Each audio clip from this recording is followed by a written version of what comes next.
Sup, you beautiful bastards. Welcome back to the Philip DeFranco Show, your daily dive into the news. I got an extra large show for you today. So how about you hit that like button, I'll hit you with the chimp, and let's just jump into it. This is a news show.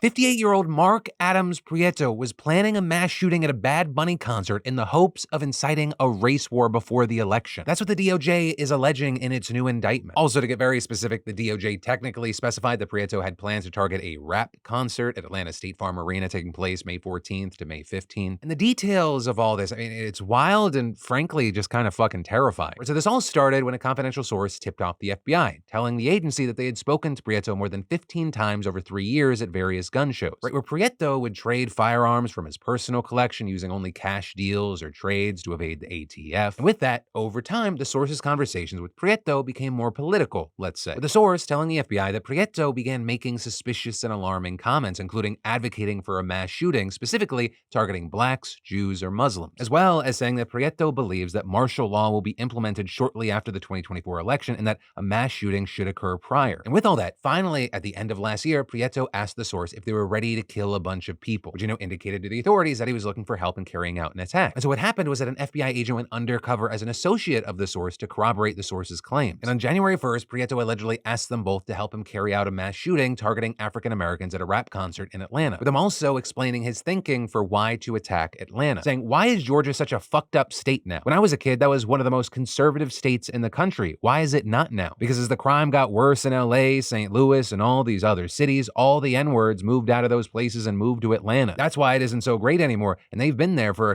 several years." And to really just drive the point home here, that choice to target a rap concert was because he believed that there would be a high concentration of black people, with him also saying that he planned to leave Confederate flags after the shooting to send a message that, quote, "We're going to fight back now, and every whitey will be the enemy across the whole country," and also saying things like KKK all the way, as well as stressing that the most important thing here was a high body count. So eventually, Prieto allegedly sold an AR-15 rifle to the undercover agent for $1,000 and instructed him to use it during the attack and to bring as many magazines as he could carry. And it was around that time that he also told the agent that the targeted event would be a rap concert at State Farm Arena on May 14th and May 15th, with Bad Bunny's concerts being the only ones that were happening in the area at that time. They were also saying it could be sometime in June or July, and at a later date, he actually suggested that the attack would need to be pushed back. But to be safe there, he ended up being arrested on May 14th before the concert. And so as it stands now, he has specifically been charged with firearms trafficking, transfer of a firearm for use in a hate crime, and possession of an unregistered firearm, which, with maximum charges could hand him at least a few decades in prison. So far, Prieto reportedly admitted to having those conversations as well as selling the gun to the undercover agent. But also, he said he didn't actually intend to go through with the attack, which I guess is the terroristic equivalent of, it's just a prank, bro. I was just kidding. Why are you freaking out? But of course, all of this has raised a spotlight on the fear of domestic terrorism. There, according to the National Institute of Justice, militant, nationalistic, white supremacist violent extremism has increased in the United States. But also now the number of far-right attacks continuing to outpace all other types of terrorism and domestic violent extremism. And then let's talk about some requested quickie news, starting with Mr. Beast, because we just got a wild peek behind the Mr. Beast curtain thanks to a lawsuit. Because as you might remember, he has a lawsuit against the partner company to Mr. Beast Burger, with Jimmy saying the food wasn't good, that it was undermining his brand. That company also then countersuing him. But we just learned so much from this court filing, starting with the fact that he is expected to make $700 million this year, which is massive on its own, but it's also 3 times the $223 million he made last year. And from this asset and monetization review, it appears to be from everything, split across content, commerce, and real estate. So everything from sponsorships of video, licensing, content syndication, merch sales, the candy bars, as well as his international dubbing studio, Creator Global, his analytics platform, ViewStaps, that he just announced. And it also appears that this court filing exposed that he's planning to launch 2 more businesses next year, starting with a mobile game and a beverage brand. They're looking like they're planning to monetize the game through a hybrid model that includes in-app purchases and advertising. Of course, Mr. Beast not just breathing that rarefied air by himself, but there's also knowing the likes of Logan Paul and KSI sold over $1.2 billion worth of Prime last year. All of this as we get more public information just showing the strength of these creator-built brands. Also on the topic of people turning fame into fortune, we should talk about Andrew Tate being back in the news. Right? And that because his crypto token just blew past the one launched by Iggy Azalea, which by the way, what a fucking sentence that was. But yeah, his Daddy Tate meme coin, which he began promoting on Tuesday, hit a market cap of $300 million, spiking more than 200% in 24 hours. hours. Meanwhile, Mother Iggy's market cap got cut nearly half to $150 million. So this, as Daddy Tate, may rest on some shaky foundation, with crypto analytics firm Bubble Maps alleging that it is rife with insider trading. Writing, insiders bought 30% of the supply at launch before Andrew Tate started to promote it on X. Now with that, it couldn't confirm with certainty that the suspicious wallets which bought the coin were connected, but seemingly the fact that they were all funded with identical amounts at the same time strongly suggests they are. With also then Tate himself holding some 40% of the token supply, which is why you have people saying if he or any of the alleged insiders started selling it off, the newer investors would be fucked. Though also, to be fair here, Bubble Maps also accused Mother Iggy of insider trading back in May, with insiders allegedly purchasing 20% of the supply before Azalea promoted it. But then the final quickie news is, I feel like you could sum it up by just saying people are tired of waiting, right? And this coming on the heels of the last half of season 3 of Bridgerton dropping this morning, with some seemingly hesitant to binge it because showrunner Jess Brunell said yesterday that it's going to take 2 years for them to put out season 4, explaining we are working to try and put the seasons out more quickly, but they do take 8 months to film and they have to be edited and then they have to be dubbed into every language. And the writing takes a very long time as well. And while for a lot of fans that wait is going to be very disappointing, you also have many saying this is increasingly how shows are made now. And with that, pointing to things like, the 4th season of Stranger Things that aired in 2022 and the final season still isn't expected till next year, which is also basically the same for The Handmaid's Tale over on Hulu. Also, after a 2-year wait this morning, The Boys season 4 dropped, so just the first 3 episodes. Also, I'll say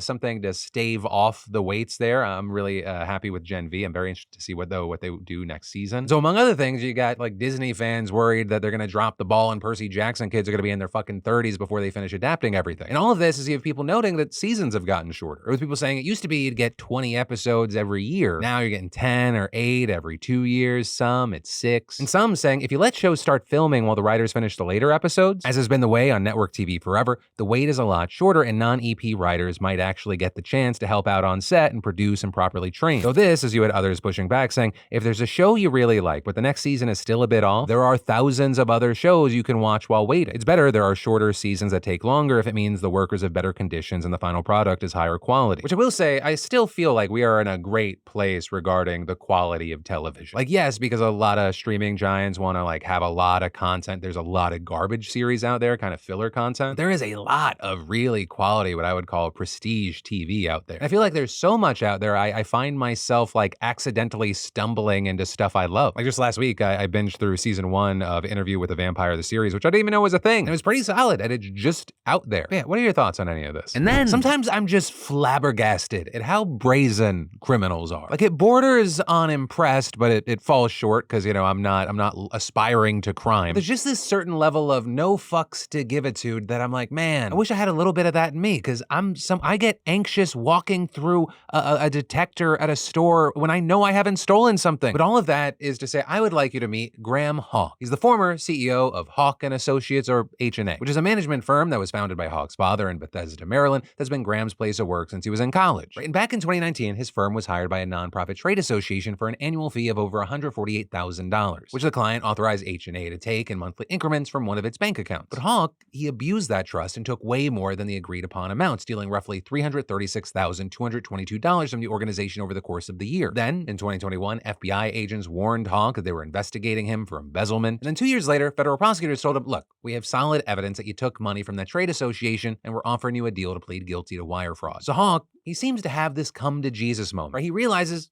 the jig's up. I've been caught. But notably, before pleading guilty, he takes his family on a vacation to Hawaii and posts about it on Instagram. You know how, when you get caught stealing a ton of money, so you spend a lot of money before being held accountable? But we're not even scratching the surface here, right? So in May of 2023, Hawk pleads guilty to embezzling the roughly $330,000 from the trade association. At which point you might be like, hey, the Hawaii trip, that's a bad look. But look, he's taking responsibility. But no, because after taking the plea deal, more nonprofit clients come forward and say, oh my God, he's been stealing money from us the whole entire time. With entire time being the key words, right? Even after the FBI told Hawk that they were investigating him for stealing money from the trade association, he kept taking money from other clients. Also, even after the feds laid out all the evidence they had against him in the case, he stole yet again. And hell, even after he literally pleaded guilty to that crime, this man still somehow managed to steal even more money from at least one client. And so actually, as a result, Hawk had to plead guilty again because of the additional clients who came forward with allegations. With all in all, Hawk admitting to stealing $2.5 million from 8 different clients over the years. And that by double billing clients and accessing their accounts to take more money while falsifying balance sheets and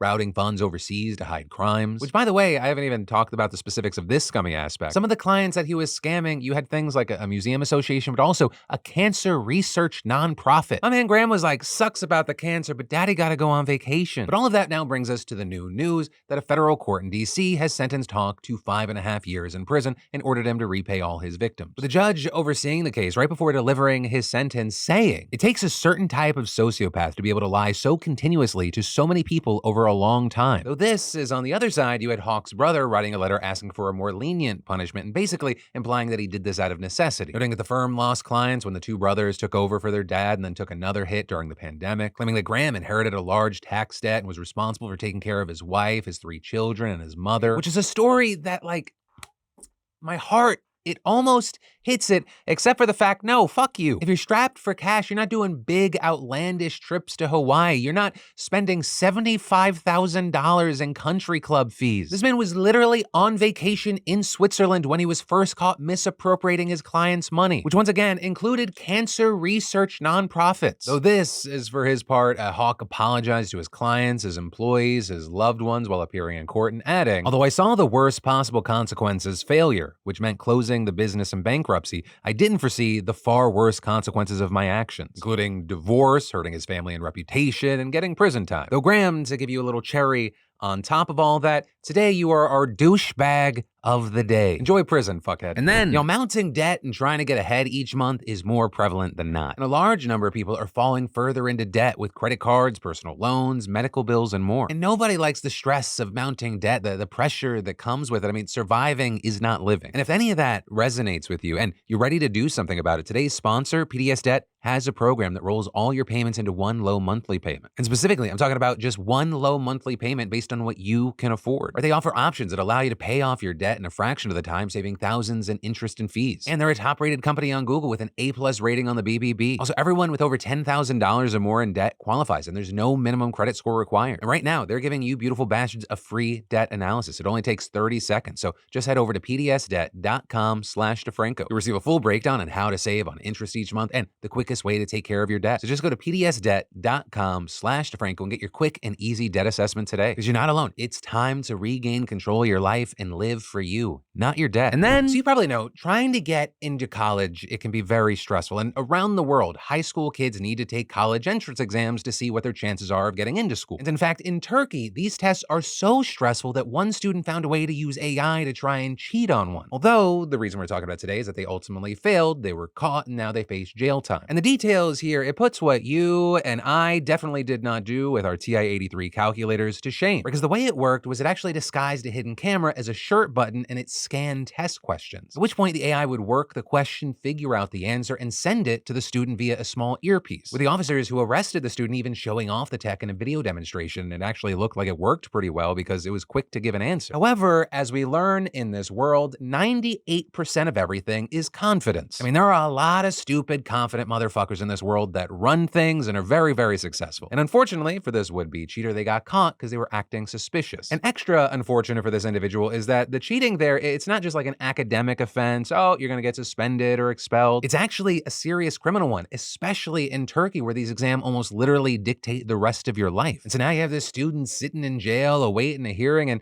they may end up getting some jail time for it. Though I will say, I wonder if this is just a small glimpse into the future of cheating. Because I really wouldn't be surprised if a version of this is or becomes semi-common. All the tools are out there and they're becoming increasingly more accessible. And while this one was impressive not only because of like the cameras, the shirt button, also like to connect to the AI, he had a router in his shoe. And I mean, here we're only talking about the realm of in-person cheating. I mean, just the perception that AI can be used to cheat has led to about 1/2 of teachers surveyed distrusting their students' work now. And in fact, many are often so cautious and paranoid about this that they end up dinging students who aren't using AI, but some other AI claims that they might be. And really, I just believe that things are gonna get messier from here. And then, in huge news, the Supreme Court just rejected an attempt to restrict access to the abortion pill. And we've talked about the lead up to this, but to give you the Cliff Notes version, this case was brought about about by anti-abortion groups and doctors who argued that the FDA didn't properly evaluate safety concerns when they lifted restrictions on the first of 2 pills taken for a medical abortion. And this, even though the drug was approved over 2 decades ago and both the safety and the efficacy of the pill have repeatedly been proven by research in the FDA, with them notably being one of the strictest regulators in the world and widely viewed as a gold standard benchmark for other global regulators to base their decisions off of. But despite all that, the groups claim that the FDA had jeopardized the safety of pregnant women by enacting a series of changes since 2016 that removed barriers that the agency deemed unnecessary, like allowing the drug to be used up until 10 weeks of pregnancy, as well as permitting providers to prescribe it virtually and send it through the mail. And those changes, they massively increased access to abortion, especially after Roe was overturned and other options became way more limited. Now, medication abortions making up nearly 2 out of every 3 abortions, which is a meaningful jump from just 50% before Roe was reversed. And so as a result, you had many arguing this case was just a clear attempt to limit one of the only remaining paths for abortion. But it also really went beyond that, right? Because by challenging the FDA's approval, the suit also threatened to upend the agency's entire regulatory process for all the products it oversees, totally gutting the FDA's regulatory powers by second-guessing the decisions of scientific experts and the systems for drug approval that have been carefully established for decades. But all of that has been averted, at least for now. And I say for now because here's the key thing. The Supreme Court's unanimous decision wasn't actually based on the substance of the case or the regulations themselves. Instead, what we saw is that the court ruled on a procedural issue, right? Finding that the anti-abortion doctors, that they didn't have legal grounds to bring their case because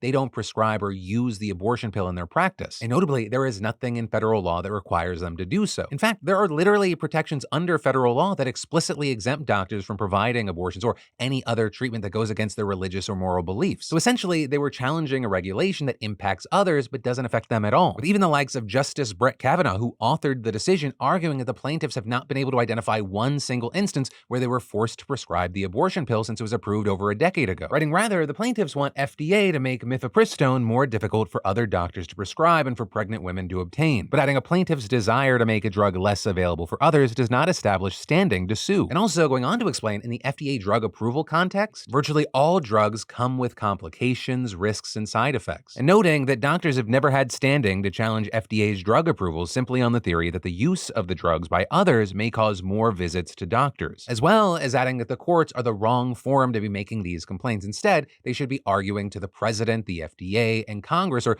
vocalized in the electoral process. But all that said, this is far from over, because despite this unanimous decision, experts say this is not the last we're going to see of cases like this. And in fact, anti-abortion groups are already vowing to continue the fight on this front, as well as seeing a lawyer for the plaintiffs arguing that the Supreme Court decision was procedural and just ruled on the standing of the plaintiffs. But the merits of the case can still be challenged. And in fact, 3 states, Missouri, Kansas, and Idaho, are leading similar challenges that are likely to come up before the court and could revive the question. Right? And also because they're states, they argue that they have a different standing. But for now, that's the news we got today. And as far as what comes next, we'll have to wait and see. And then we need to talk about what's happening in Argentina, because what's happening now, it's already huge and wild. It's set to get even bigger now. And I mean, we've got demonstrators clashing with police and things getting increasingly violent, with footage from one of those scenes showing police beating people while at the same time fires were being set by the crowd and striking officers, with officials claiming that at least 20 officers have been injured and 15 people were arrested. While the total number of injured is probably far higher, we just don't have official numbers for how many protesters were hurt yet, right? And really, at the heart of all this are some people's discontent with President Javier Milei's drastic economic policy and a new economic bill that was just passed. And of particular concern for the protesters was a provision that would give the executive branch there way more power over the economy in the country. And it doing this by declaring a public emergency for 1 year, allowing Milei to pass legislation without really needing Congress during that time, which is obviously a very, very drastic move, but Milei and his supporters argue that it's necessary because key reforms have been held up in Congress due to political gridlock. Because while Milei's party did win big last year, it wasn't big enough to have a majority, which has often left them without the power to pass legislation as they see fit. And I mean, this bill itself was nearly a victim of the same gridlock after the Senate was split down the middle over whether to pass it or not, even taking a tie-breaking vote from the vice president to get it passed. Although technically, this isn't exactly the end of the journey for the bill. Right? In that, because after this is a formal process where the Senate goes line by line over it again before being sent back to the House. And while the line-by-line thing's rarely a speed bump, the real question here is what's the House going to do? Because they technically already passed the bill, but the Senate, they made major changes that the House would need to approve. But if they approve it, it would affect effectively be law and give Milei the power that he wants to fundamentally change Argentina's economy. Or to put it better, I mean, change it even more. Because so far, his focus has been on cutting government jobs, agencies, and spending. And to that end, I mean, he's cut the cabinet size in half, he's laid off tens of thousands with more expected. He's also stopped new public works contracts and suspended fuel and transport subsidies. But the big ticket items that have been blocked consistently are the privatization of a ton of public companies, like things like airlines and energy companies. Though also with this, there's been a question of, how successful has he really been so far? And that becomes a lot harder to gauge. Because on one side, you have him and his supporters pointing to the fact that for the first time in 16 years, there's a budget surplus. And actually better than that, there's been a surplus for many months in a row now. Although this is, you have people pointing out that it's come at the cost of a lot of jobs, which in its own way puts a downward pressure on the economy as people don't have money to spend. Though other successes include lowering the monthly inflation rate to about 5%, right? Because in places like Argentina, inflation is often measured by monthly changes, not yearly, because of just how bad it is. And comparatively, that single number change is pretty impressive. Right before, it was well into the 2 digits. Although notably, yearly inflation is still around 300%, and families are still struggling with savings and being able to buy necessities. Also, you have many pointing out that spending has gone down in the country, which is rarely good for a recovering economy. So much so that about 1/2 of Argentinians are below the poverty line. Although there, an argument that his supporters make is that those numbers are just a continuation of trends that his predecessors caused over years of mismanagement. And saying that for Milei's policies to really work, he needs these reforms and time, because things won't change overnight or even in 6 months. And so once again, we're stuck in the situation of having to wait to see what happens. And in this case, it has to do with one of the most extreme economic and government experiments in the world. And well, of course, I'd love to know everyone's thoughts here. If you are from Argentina or you got friends or family there, I'd especially love to know your thoughts here. And then, I think we all care about accessing a free internet, which begs the question, if you don't have one already, why don't you have a VPN yet? Because it's no longer about just protecting your data and devices. NordVPN keeps my digital life secure, and Linz and the kids love to access streaming content from all around the world, especially as the boys have been getting more and more into anime. And also just in general, I'm grateful to Nord that it's the best shot at maintaining access to information. I mean, we're seeing sites being censored in places like Texas, and of course,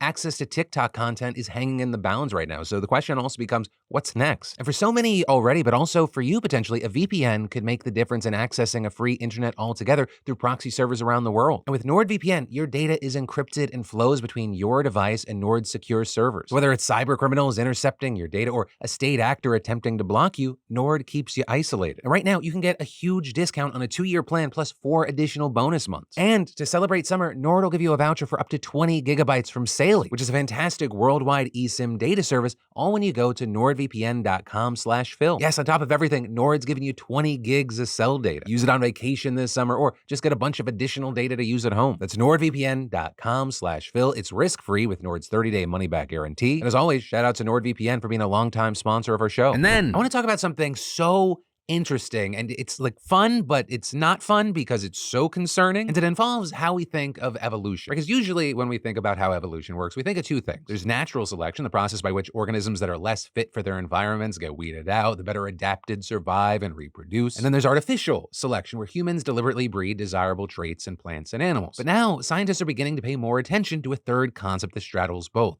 anthropogenic evolution. That's when humans fuck around with nature in ways that accidentally alter the evolutionary trajectories of other species. So not exactly natural because it's caused by humans, but not exactly artificial because it's unintentional. But it's important to talk about because it's shaping up to be one of the most destructive and far-reaching yet understudied environmental challenges of the 21st century. Right? And so to try to get a handle on this, to better understand this, we spoke with Lee Dugatkin, a biologist at the University of Louisville, who wrote about this in Scientific American. We tend to think of it really kicking into higher gear when the Industrial Revolution started and we started pumping out all of these new chemicals into the environment. So the classic example here is the peppered moth. It comes in 2 varieties, essentially, a lighter colored and a darker colored. They hung out on birch trees around Manchester, England, camouflaging themselves from predators against the bark. And for centuries before the Industrial Revolution, most of the moths were the light-colored kind. And that's because the birch trees and the other trees in the forest tended to be light-colored. But in the 19th century, once factories began pumping out tons of soot,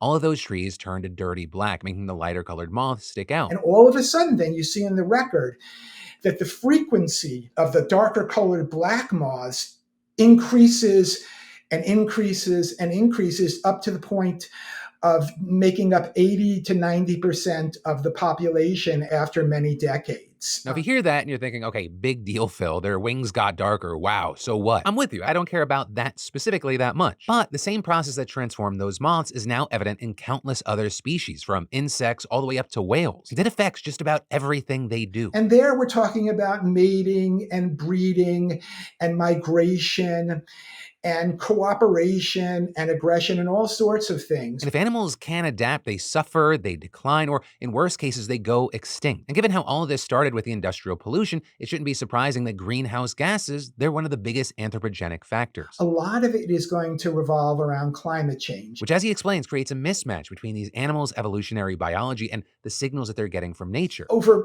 thousands, sometimes millions of years, the reproductive cycles of animals have evolved to produce very, very fine-tuned responses. So for tons of animals, especially birds, when the ambient temperature climbs above a certain point every spring, it's like Mother Nature's fired a starter pistol. They start fucking, building nests, raising families because it's breeding season. But by increasing the average temperature, we're creating an environment in which now these animals are going to kick into reproductive high gear, often weeks, sometimes even more, earlier in the season. Or in other words, Mother Nature pulls the trigger prematurely, which is bad because the animals are like, oh, it's spring, let's get food for our babies. But then all of a sudden you get a winter cold snap and the insects go back underground, leaving the newly hatched chicks to starve. It often will kill all of the nestlings in a nest. And even when those mass casualty events don't happen, researchers have found that with tree swallows, for instance, on average, the birds actually have one less offspring per year. So maybe these birds adapt to the changing climate by selecting for the ones with a genetic proclivity to start breeding later. But maybe they don't, right? Maybe they just go extinct. Because, it wouldn't be as easy as it was for the peppered moth, which just had to adjust its wing color because,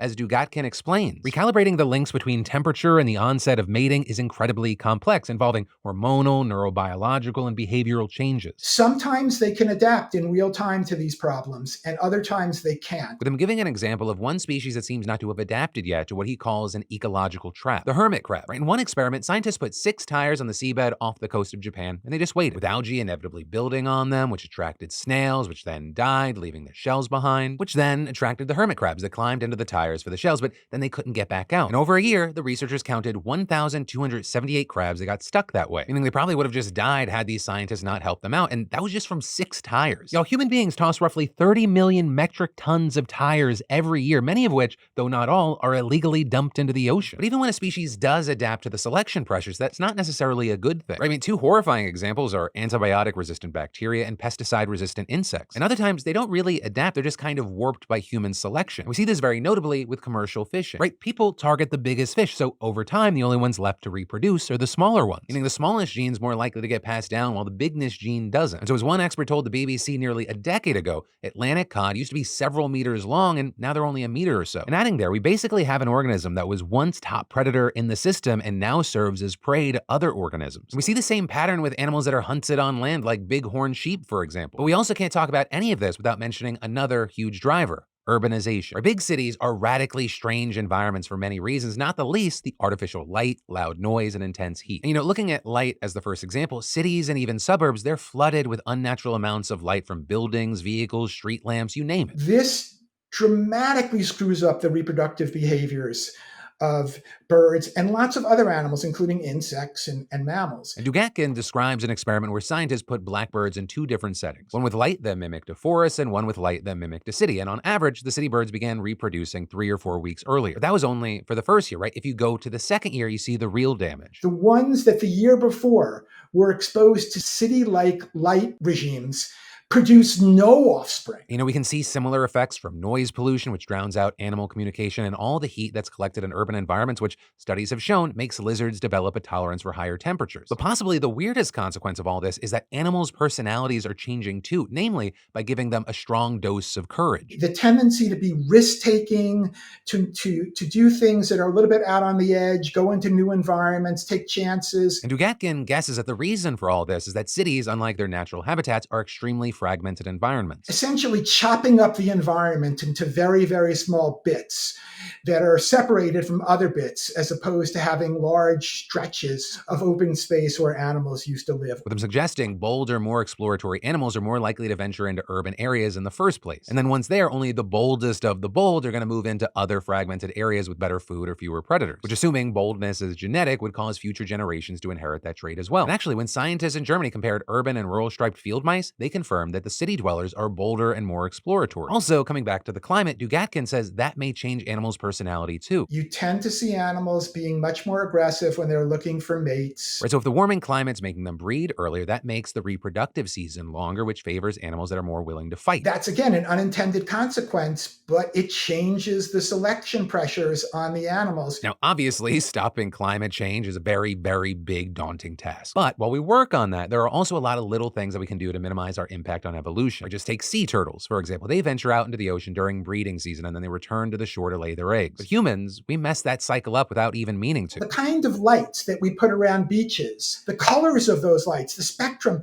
really affects their ability, their tendency to even want to go out and come back in. So all we have to do is darken the nesting beaches or adjust the lights in a way that doesn't really matter to us, but makes a huge difference for the wildlife. And then there's also whales and dolphins, who use their own equivalent of radar to swim around and find things. Sonar completely screws that up. So researchers are looking into alternatives to sonar like magnetic sensors and thermal imaging that don't interfere with the marine ecosystem as much. Though notably, those methods can be less effective. So just regulating how much sonar is used in a certain high density area, that could be another simple fix. But also in talking about all this, you realize we've totally overlooked another potential victim of anthropogenic evolution, and that is ourselves. Or just because we are the ones that are transforming the environment doesn't mean that those changes aren't in turn transforming us. Certainly other things that we've done in our own evolutionary history that changed the environment have rebounded back to us. The domestication of animals and plants, for example, changed us on a biological genetic level. We know that our interaction with dogs changes our own hormonal chemistry. Or by increasing levels of oxytocin, also known as the love hormone. They change the sort of ways that we hunted,